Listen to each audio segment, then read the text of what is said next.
All right. So, well, thank you for everybody who come to this week's algebraic geometry in East Asia. Today we have two speakers as usual, and the first speaker is Ziming Ma from the Southern University of Science and Technology in China, and he will be speaking to us in this title: Smoothing Scattering Diagram and a Conjecture by Fukaya. Okay, it's all yours now.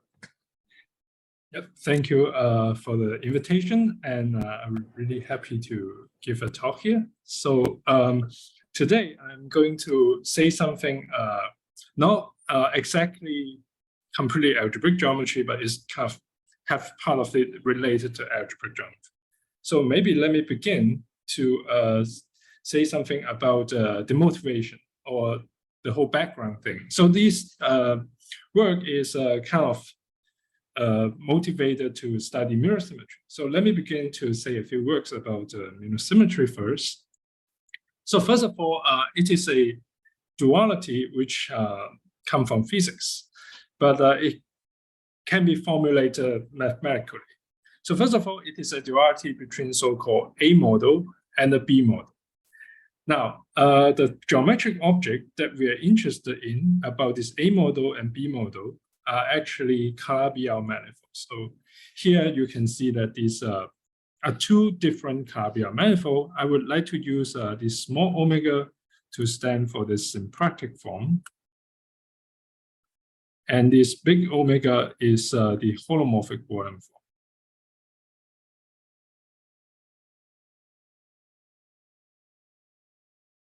So here I didn't really require the rigid flat condition on the metric, but somehow I just want to require there is a nowhere vanishing holomorphic Wallen form. And on the B model side, it is the same thing, which is another Calabi-Yau manifold with its own symplectic form and holomorphic Wallen forms. So with these two manifolds, the thing that we care about is how these structures move in their moduli. Now, on the A model side, what we are focusing on is so-called the symplectic moduli.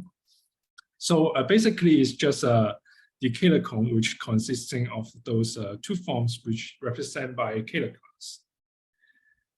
Now, on the B model side, it is a little bit more complicated, as the moduli is so-called the moduli space of complex structure. So I want to see how this complex structure on this manifold is changing, and I want to relate these two moduli.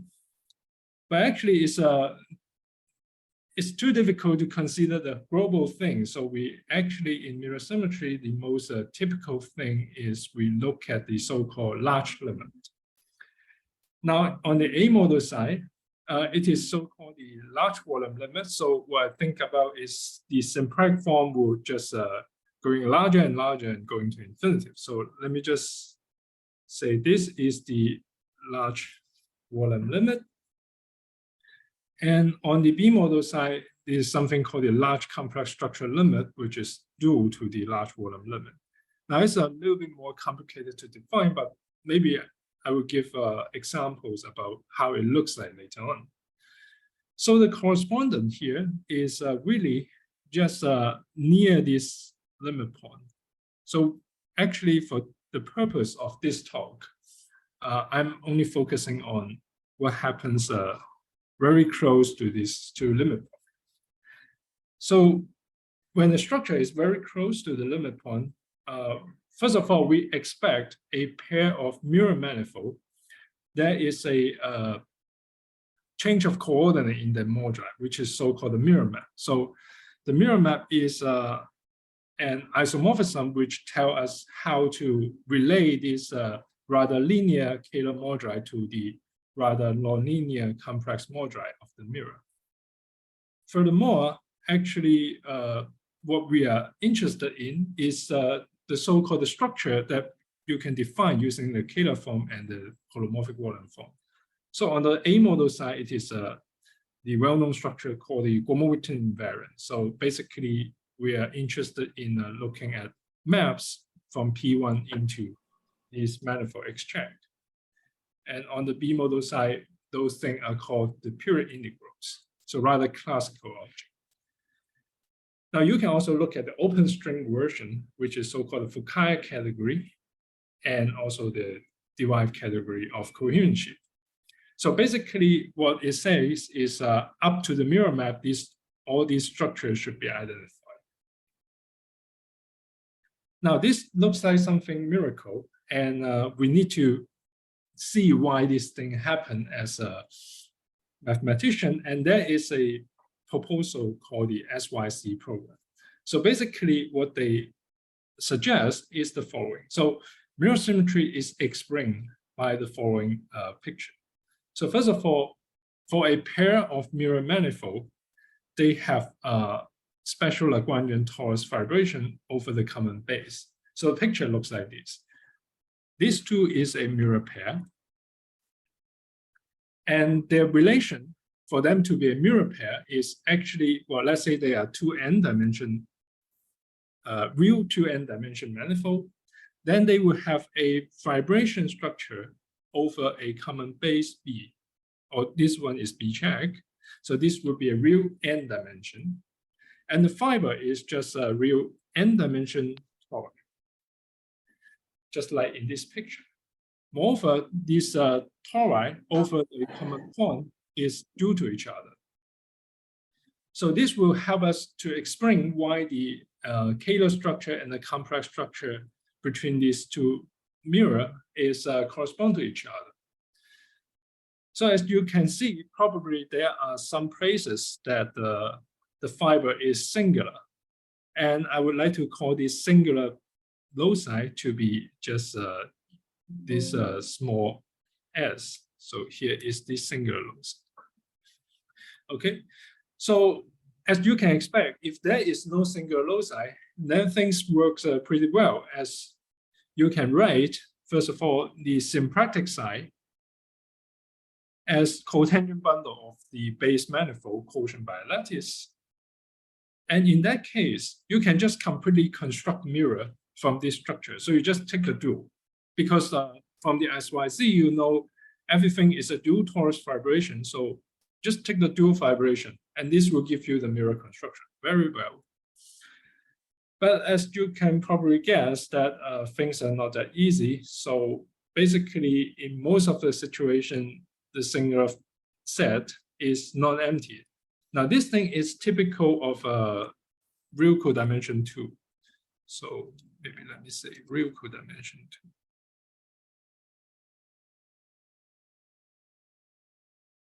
So there is some real codimension 2 loci where you cannot quite do this construction. And what you can do is basically, okay, so I just throw away the thing that I don't know how to do. And in that case, the rest part, I have this picture. So I can write the simplex side as cotangent bundle, and I can take the dual vibration, which gives me something called a semi-flat mirror.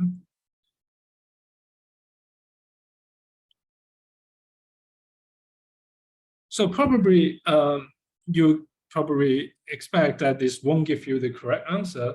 First of all, the semi-flat mirror is rather non-compact. So, but you expect the mirror manifold somehow to be a compact space.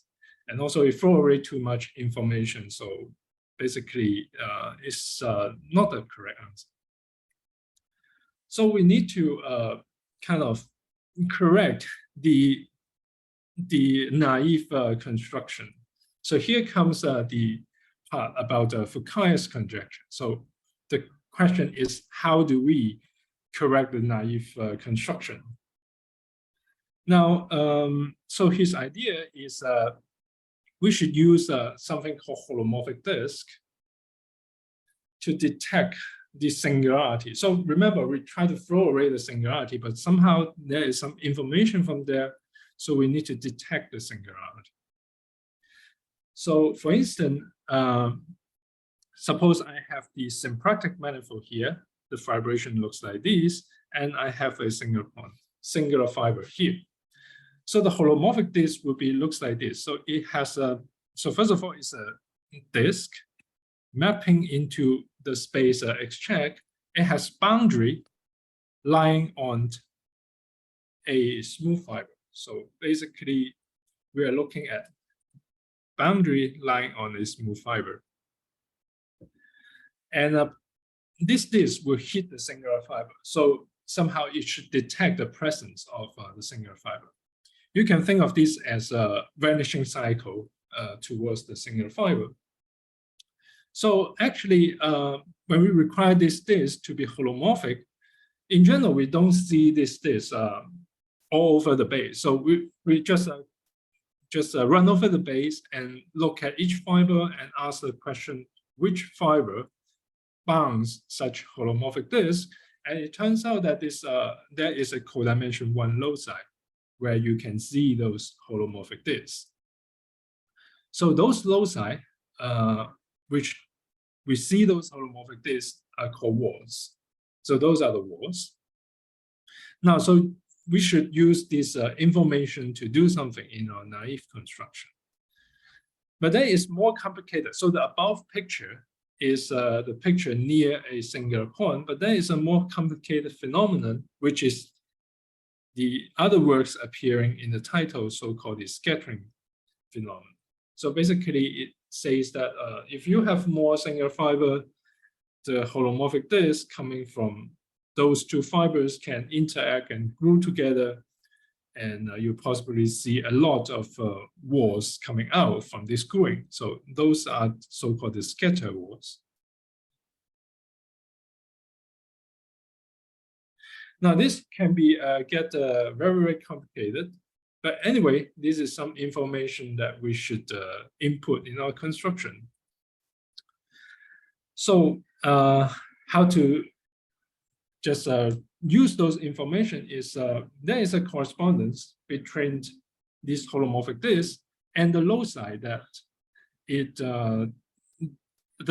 that bound these holomorphic disks with the particular topological type. So in this example, suppose that this looks like that, then I draw a gradient tree on the base B to record the topology of this holomorphic disk. And one can use this correspondence between holomorphic and tropical geometry to try to turn this information into the base B. So remember, originally we are looking at information about holomorphic disks, and now we try to turn it into information on the base. So we're basically looking at gradient flow tree on the base, and there is a correspondence or contractually correspondence. So with this information about gradient flow tree on the base, so we can cook up something. So first of all, when the output point is moving, so this is the output point of the gradient flow tree, and it's allowed to move in the base. So it traces out a codimension 1 loci. And this exactly corresponds to those fiber bounding this holomorphic disk with a given topology. And secondly, we can count. So we can count those holomorphic disks, like do a really real counting of those holomorphic disks with this topological type. And this counting will give us a generating series, which we call it FT in this picture. So we just package all these things together. So first of all, I have the wall, which corresponds to a delta function on the wall, a generating series, which count the number of holomorphic disks. I'm sorry, I should put log here. Something is, yeah, should take the log. And the generating series should come with the log. And also a vector field plot. So this will give me a term lying inside basically they call the Hewitt-Spencer complex of the semi-flat mirror. So this is the semi-flat mirror. So this is the one form part, this is the vector field part, and this is some holomorphic function. So you can think of this as some delta function type deformation of complex structure of this semi-flat mirror. So the conjecture by Fukui is that, okay, so we should input those information in the construction of the mirrors. Namely, we should use this kind of deformation coming from holomorphic disk to deform our semi-flat mirror to the honest mirror. Okay, so this is the Fukuyama's conjecture. Now, there are some difficulties in this whole conjecture. Basically, the holomorphic tropical correspondence is already hard enough, and there is some non-compactness issue, as you can probably see that we are dealing with non-compact space. So there are a lot of analytic difficulties, and later on, people kind of discover a combinatorial way to get around those combinatorial technical issues. So first of all, Conservich-Seiberman, they introduced something called scattering diagram. This will record the whole structure of ring of holomorphic disk. So basically, it is a combinatorial object which can be defined inductively. And this kind of structure will record how these holomorphic disks can group together. And later on, Grossi-Ebert used kind of the same structure to do a mirror construction also. So Conservich-Seiberman, they initially do it for 2 dimensions, and Grossi-Ebert, they do it for general dimensions. One difference here is the Grossi-Ebert construction have the scattering diagram on the Legendre dual of B. So here, this B is the Legendre dual of the original B check that we have been talking about. Now, I kind of won't define exactly what the Legendre dual is, but the upshot is originally we are looking at gradient flow tree, and now after taking Legendre dual, things become strict lines. So that's the upshot. So I think it's good to give an example. So first of all, in this picture, let's just take B to be R2. So in this case, my X semi-flat, well, because there is no single fiber in this R2, so my X semi-flat is just C star 2, just the toric. So let's say I have 2 walls. So a scattering diagram can have the following things. So wall and the generating function. So in this picture, I have 2 walls, 1 wall and 2 walls. And the generating function would be F1 and F2. Now there is some particular rules that how you can assign these functions. So basically, if the wall go horizontal, then you only can use the X variable, and wall go vertical, you can only use the Y variable. But anyway, with this wall and the generating function, when I cross a wall, I can introduce a automorphism of the tori, basically by taking the log of the generating function and then pair it with some vector field, and it gives me some automorphisms. So if you look at this picture, and once you cross a wall, there is an automorphism, then if I try to go around a loop around the intersection point, you will find that these automorphisms does not compose to identity in this particular example. So this is the most typical example of a scattering. And what you should do is you should add 1 wall in this picture. And after you add it, then it will product to give identities. And basically, the thing that you can add is completely determined by this so-called consistence equation. So you just force those product to be identity. Now, so this is a completely combinatorial object that you can determine order by order using this consistency condition. And the combinatorics exactly tell us or resemble the structure of Ewing holomorphic disk using this initial disk. So the symplectic structure that you should think of is there is some disk coming out from very far away, and you gradually know how to glue them together to give new disk. And this is described by these equations. So those are called scattering diagrams. So Cohen-Savage-Steinberman used them to construct the mirror in 2 dimensions and Gauss-Seibert in higher dimension. Now, there is another difference in the Gauss-Seibert approach is actually they think of this scattering diagram as an information encoding the smoothing of degenerate Calabi-Yau variety. So let me just elaborate this point a little bit. So in the Gauss-Seibert program, if we want to, so previously I have mentioned what is the large complex structure limit without really telling the definition. And in that approach, they relate the large, or they describe the large complex structure limit as a toric degeneration.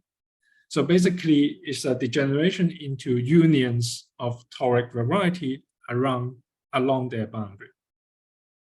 Let me give an example.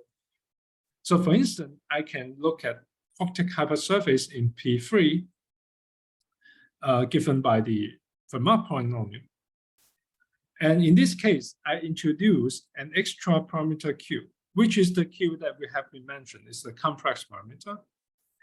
So I let this Q varies and look at a family. Now, when I push this Q equal to 0, or I'm sorry, probably infinitive. Yeah. So when I push this Q to infinitive, then maybe let me put Q inverse here. When I push this Q to 0, then it gives me a union of boundary of P3, so which is a union of P2. So the limit of this family is a union of toric variety along toric boundary. And this is an example of toric degenerations. So basically, the large limit is a toric degeneration.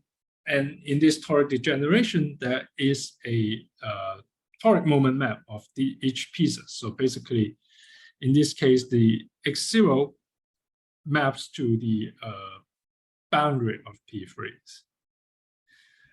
So actually, this union of boundary or this union of triangle is isomorphic to the gender dual B that we mentioned before. Of course, I need to put some extra structure on here, but let's say homeomorphic. Okay, so in the Gauss-Seibert picture, what they're trying to do is the following. So they start with B check, which is the base of the vibration with some extra data. So I'm not going to say what those extra data is, but some extra data. And they cook up a Legendre dual, which is so-called B. So previously we have X check fiber over B check, which is a Lagrangian vibration with its base. Now we do the Legendre dual to get the dual affine manifold B. And from there, because this B naturally comes with a polyhedral decomposition. So in this example, just a union of triangles, then we can run toric construction. So basically, we just construct a few toric variety and glue them together. So this is easy. Just do toric construction.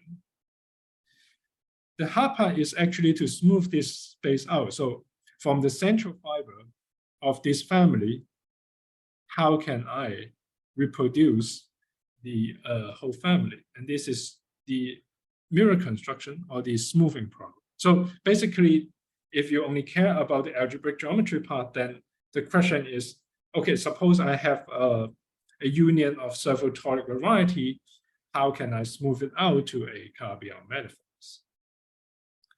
And this construction use the so-called scattering diagram information. So it's really a combinatorial check type construction which use very complicated scattering diagram information. So this is how they achieve the construction of mirror. Now, there is some several questions up to this point. So if you're only interested in the construction of the mirror, then probably it is it. So you can forget about what is the Fukai's conjecture, and you can forget about the motivation that this is the construction of mirror. But actually, we want to know how these things are going to relate to the original picture of Fukai and also mirror symmetry. So there are a few related questions. Basically, it's the same question, how we relate the whole thing to the Fukai's picture. Now, let me just go into the first one is in the Fukai's picture, we are talking about the formation of complex structure. So this one is the Cotahia-Spencer complex, which governs the deformation of complex structure. So the question here is, okay, this thing is not really well behaved because it's a non-compact space.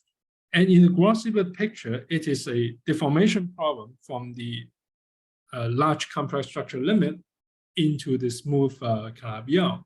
So is this deformation problem governed by some DGLA? That's the first question that we have to answer. So it turns out that we can cook up a DGLA to govern this deformation problem. So this is in our early germ work with Conan and Cordway. So the way that we look at this DGLA is the following. So first of all, I want to start with the central fiber, which is union of several P2. I'm sorry, it's P2.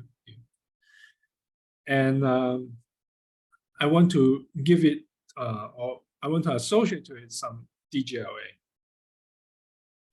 So this union of P2 is actually equipped with something called a lock structure. So here is the moment map picture. And on this moment map, on the edges, there are 24 singular points. It's exactly, okay, so first of all, as a toric variety, there's no singular point. But there are actually singular points corresponding to the singular fiber of the dual fiber, of the Lagrangian vibration on the dual. So actually, there are some extra information. So this thing is just, it's not just a toric variety, it is equipped with something called a lock structure. So what is the lock structure doing is the following. So first of all, the lock structure is, in this example, is parameterized by some local holomorphic function along each of these P1. So in this picture, those holomorphic functions are over there. So indeed, it's a section of surface bundle of the P1. And let's say around here, this local holomorphic function is written as F rho, then the structure tells us how to smooth out these local pieces. So with the lock structure, what I should do is I should locally smooth out this intersection of toric variety using these local models. So you can see that the function appears in the construction of local smoothings. So now you can see that when you're away from the zeros of those holomorphic functions, then these are smooth local models. And when you have F rho equal to 0, then you have singularity in this example. So that is referring to the singularity of the lock structure, or if you like, is singularity of the local model. So this singularity, as I mentioned before, is exactly correspond to the singularity of this SYZ vibration of the dual space. So there are also 24 singular points in the dual, in the simplex side. Okay, so as you probably expect that this thing is, so near the singularity, this thing is not that smooth or not even lock smooth. And we need to study how we can deform this, or how we can do the deformation of this rather singular space. So this thing is described as a lock deformation problem in Gros-Seibert.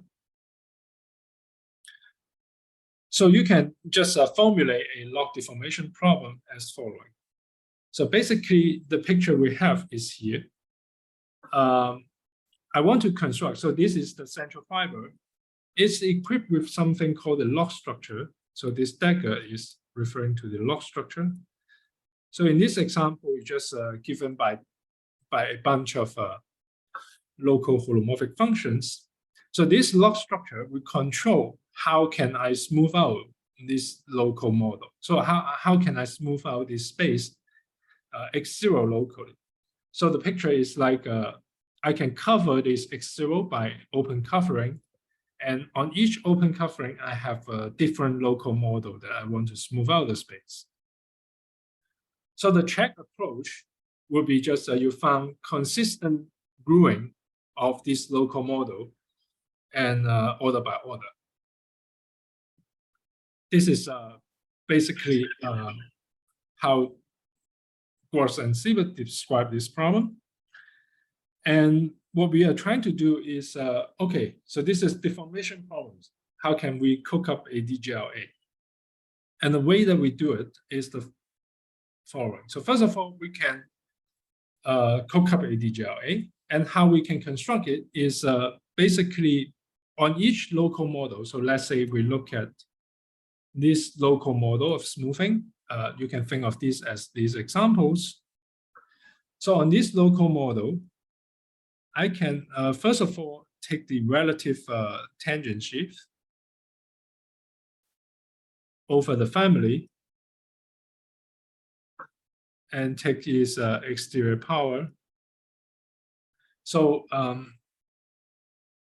everything should be logged in a suitable way because we are in the log world. So this is a polyvector field. So this part will give me a vector field part. It's just some shape of holomorphic vector field. And I resolve it using some soft shape of DGA. So this is just some arbitrary soft shape of DGA satisfies some nice condition, and I resolve it, resolve the holomorphic vector field. Okay, so these are the local DGLA that I obtained from a local model. Now that is something that I should mention is this equation on the left-hand side is not quite because the family can potentially be singular. So this thing is not quite well defined near the singularity, and you have to do something. But anyway, there is a nice way to describe it.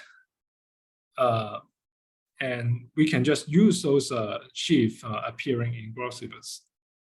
Okay, so the whole upshot is locally, instead of gluing the space, we glue these algebras. Okay, so instead of doing the check approach, gluing local pieces, we kind of just glue them in a derived sense. So we glue the algebra, and this can be done.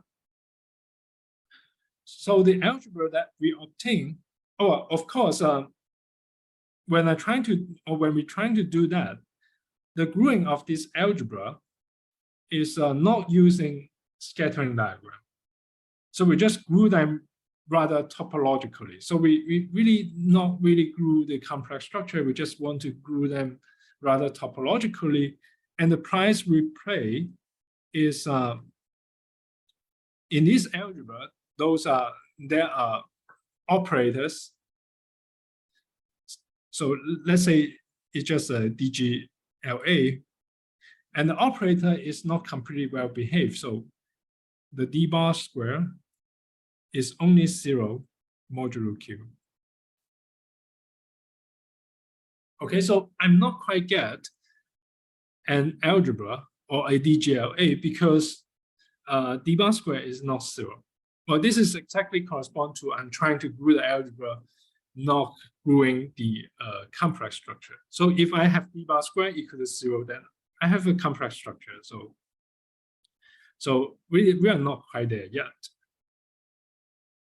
But once you have this kind of DGLA structure, or good enough approximation of a DGLA, then we can solve the so-called Markov-Time equation, which is just an equation like this.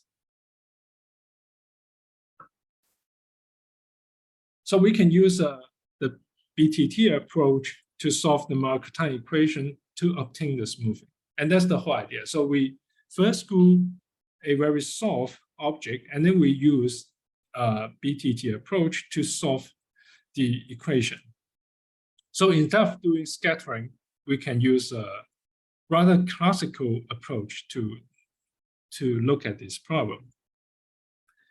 So let me elaborate a little bit on how I construct the, so there is a resolution here. And well, the previous picture, you can take any resolution, but we also want to relate this whole DGLA to the one proposed by Fukaya. So in order to do that, we need to do a better construction of this resolution part. So the way to do it is we're trying to look at central fiber X0, and it has some kind of generalized moment map. So in the previous picture, it is just a union of P2 mapped to this guy.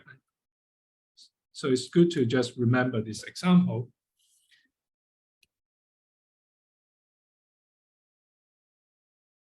So once I have this generalized moment map,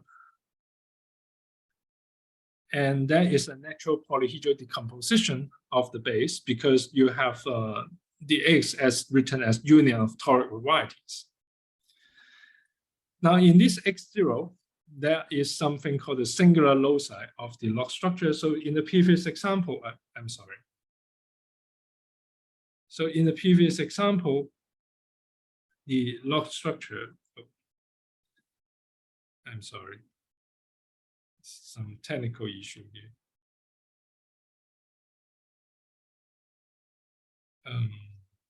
Okay, so in the previous example, the log structure, the singularity is just lying on the edge of this polyhedral decomposition. Now, in general, the singularity would be lying in some codimension 1 cell in the polyhedral decomposition, and it will appear as some amoebas. So the thing that we have to do is we have to find some contraction of this amoeba into something tropical. The reason that we do that is because in the Grauer-Sieber picture, actually the scattering diagram is somewhere here. So when we draw the scattering diagram, it is on some integral alpha manifold with a tropical singular locus. So we do this contraction, and then we compose this contraction to get a modified moment map. So basically, original moment map, and then do a contraction. So this thing has to be constructed a little bit careful, such that this modified moment map satisfies the following condition. So basically, the derived push forward of coherent shift is just the push forward. Now, the reason that we have that is because we can find an open cover of the base B, which is so-called W alpha, such that the inverse image is signed. So once we have that, then the derived push forward would be trivial. And we can just take our local covering of our space X0 using the inverse image of this W alpha. So on each V alpha, there is a unique way to smooth it out because it is signed. And this is our local model. So previously, I didn't quite say which one is the V alpha and the local model of smoothing, but you can particularly do this choice of local model using the moment map structures. Now, once we do that, then everything on top that we did before can be pushed down to the base. So previously, we are looking at this kind of polyvector fields. And we can use this moment map to push it down to get some sheaf of Lie algebra on the base. And we can use the differential forms on the base to resolve this sheaf. So by doing that, doing a particular choice of resolution compatible with this moment map structure, we get a local construction of DGLA, and we can use our previous technology to glue them together. So now this DGLA will have something to do with the Fukuyama's conjecture. So let me just go into that. Well, first of all, in this DGLA, I can solve the so-called Markov-Time equation. So here I'm only interested in the classical part of this Markov-Time equation. So this phi would be a one vector field, one form. So here is one, I'm sorry. And f will be just a function. So the equation looks like this, which is in this example. Well, first of all, this triangle is so-called the Biot operator that you can construct in the Calabi-Yau case. So basically, it's just the holomorphic D operator, which pull back by contraction with the holomorphic volume form. And in this example, well, if I just restrict myself to these two elements, then this equation is actually equivalent to saying, well, first of all, this phi is some kind of deformation of complex structure, and my f is just some holomorphic function moving the holomorphic volume form. So we want to solve this equation in order to get our space. And there are some criteria that we need to have in order to solve it. So the criteria is so-called the even degeneration of Hodge to de Rham spectral sequence. So actually, the even degeneration is proven also in Gros-Siebert and or in a more general context by Felton, Phillips, and Rutter. So once we have that, then we can use the BTT technique to solve this Markov-Time equation. And once we have the solution, then we can construct a space together with a holomorphic volume form from this solution. Well, we can also do a little bit more to use a technique of Barnikov to actually solve a more general extended deformation equation. And this will give us the semi-infinite VHS structure in the complex moduli. But that's other stories. So there are some benefits that we can do if we have this DGLA structure. So instead of going into that part, let me just relate what we have talked about with the Fukuyama's pictures. So how can we relate it back to the Fukuyama's picture? Well, first of all, in the Fukuyama's picture, things on the base is so the differential or the thing that we use to deform the complex structure is supported on codimension 1 walls. So instead of using smooth form, we use distributional forms on B to do the resolution. And in that case, once we use distributional forms, these two elements will support on codimension 1 wall, and the F will be just jump across codimension 1 wall accordingly. So this will look like something which is compatible with Fukuyama's picture. Now, that is a more important thing that we have to do in order to relate to the Fukuyama's picture is in the Fukuyama's picture, we have this semi-flat mirror. And in the Gros-Siebert approach, we have the central fiber of the degeneration. So these two things are not quite related. So we need to find a way to relate them. I think it's good to look at an example, the simplest example in this case. So this is the example with one singular point. So this is a singular point in the log structure. And it corresponds to the 0. So I'm drawing the toric picture here. So everything is toric. And the log structure is given by these two functions. So you can see that the singular point is described by the zero of these two functions. So with the log structure, actually what the log structure do is, once again, let me recall, is prescribing how we smooth out this central fiber. So this picture is on B. Okay, so this is B with some monodromy structure and wall structure.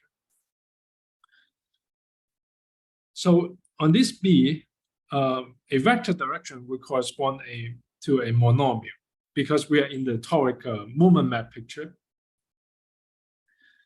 So if I just do forget about if I forget about this wall structure, and I just do the construction of cotangent bundle of B quotient by lattice, just as in the Foucault's picture, then, and I glue the whole thing together using monodromy, then I get the semi-flat mirror. Well, actually, we can do a little bit more. So we can do the semi-flat mirror in a family. So we can introduce a parameter Q and let the semi-flat mirror really degenerate. So when it degenerates to the same thing, looks exactly the same as X0 outside the singular point.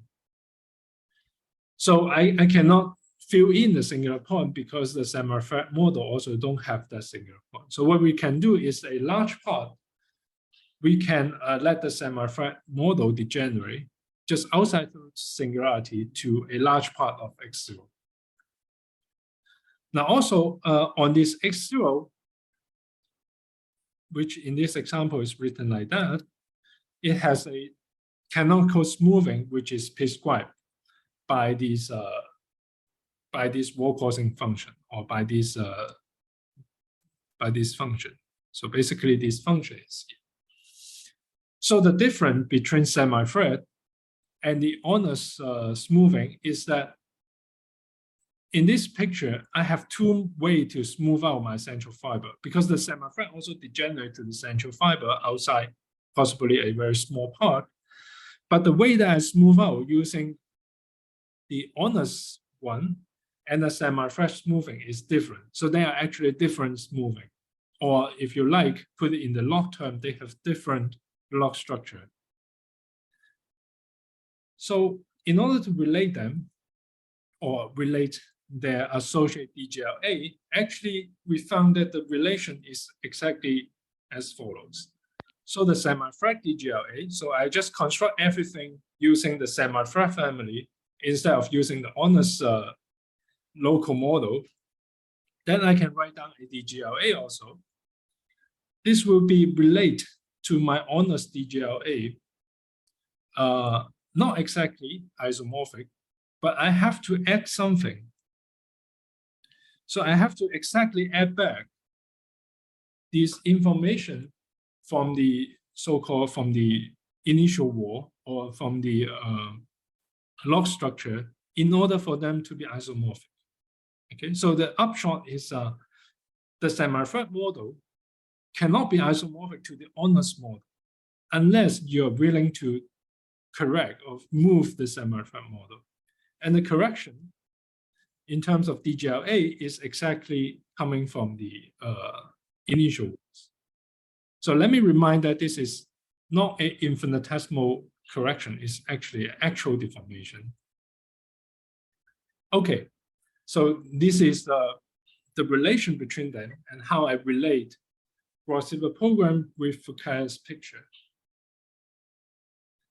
Let me show you how this term V-in looks like. So basically, these are the information from the initial wall or the log structure, and we just construct a deformation of complex structure by putting the delta function here and the vector field here. So in higher dimension, it will support on the codimension 1 cell, which contains a single locus. So this semi-flat model is not defined everywhere because I need to take away those singular loci, and also a little bit more than the singular loci. So it's defined on a open dense part of the base. So again, I didn't really so this is non-compact at this moment, but we can relate it to something which is already compactified.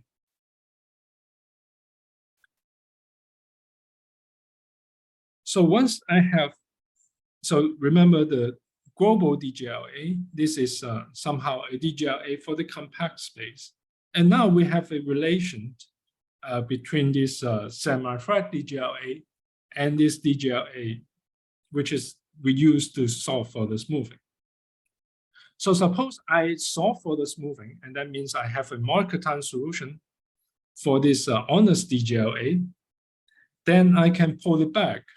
So once I have a Markov element, I can pull it back where the earliest isomorphism to get a Markov element in the semi-flat model.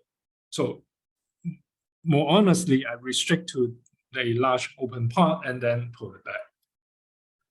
So now on the semi-flat model, this element will look like something support on codimension 1 wall, and the complex structure is kind of jumping across this codimension 1 wall. So this looks very like what is appearing in Fukai's picture. Now, finally, we can construct. So after we solve the equation, we can extract a scattering diagram of it. As it's not quite surprising that these things support on codimension 1 wall, so we can extract those terms on the codimension 1 wall and get a so-called scattering diagram. So now, this will be related to the Fukai's conjecture, saying that this deformation of complex structure to construct the mirror is actually coming from gradient flow tree information, or if you use the Legendre transform, then it is so-called scattering diagram. So the one final thing that we have to do is we need to prove this scattering diagram is consistent. So the way that we're trying to prove that is there are 3 cases. So first cases, this scattering diagram happened in the interior of a maximum cell. Then this would be done in our early John work. So it is in our early work. To explore this direction. So basically, in our early John work, we study the relation between Markov solution and the consistent of scattering diagram. And exactly because it is a solution, so basically it guarantees that the scattering diagram that you construct is consistent. Now there are 2 cases that we didn't really consider in our early work, but in this work we have to consider is the consistency near this singular loci, and also the consistency near something else that I take away, which are the codimension 2 cell. So actually, I take away a little more in the construction of a semi-flat model, and one have to handle consistency of the walls around those things that I take away. Now this thing can be handled because exactly because my Markov equation is actually global.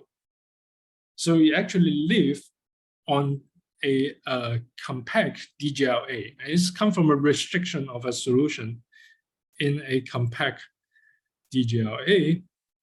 So basically, if it lives there, then the diagram will be automatically consistent. So the statement is, first, we can solve a Markov equation to get a deformation of complex structure together with a holomorphic function order by order. This will be using BTT technique.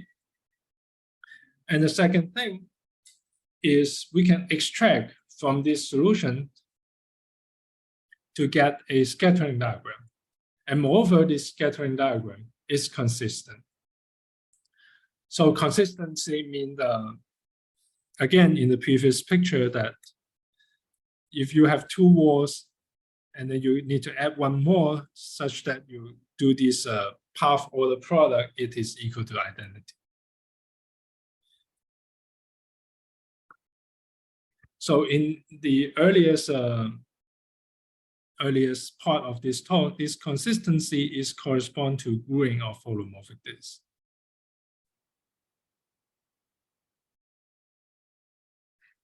Now this one is still conjectural.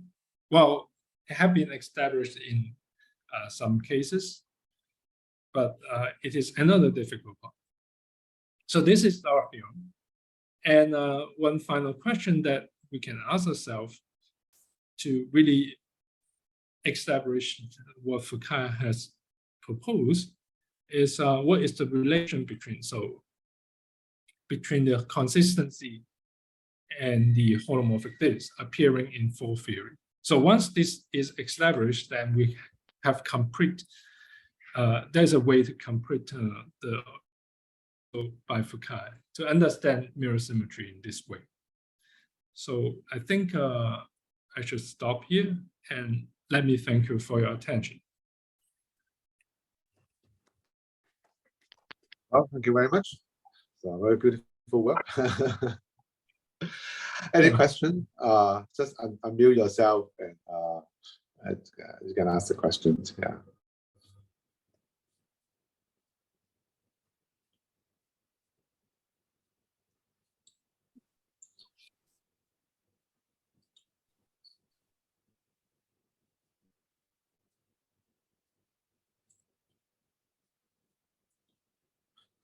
So for the last question that you raised, any comment of when, how difficult or things like that? Yeah, so for the last question, actually, there is, so yeah, basically, there are some work in this direction. So I think it turns out that the thing come from floor theory, come from holomorphic discounting, is will naturally give you something which is consistent if one define the floor theory correctly.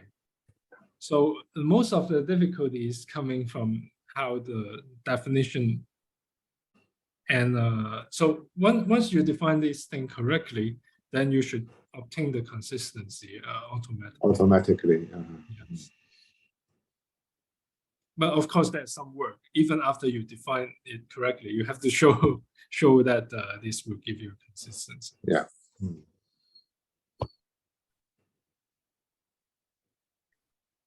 Other comment, questions?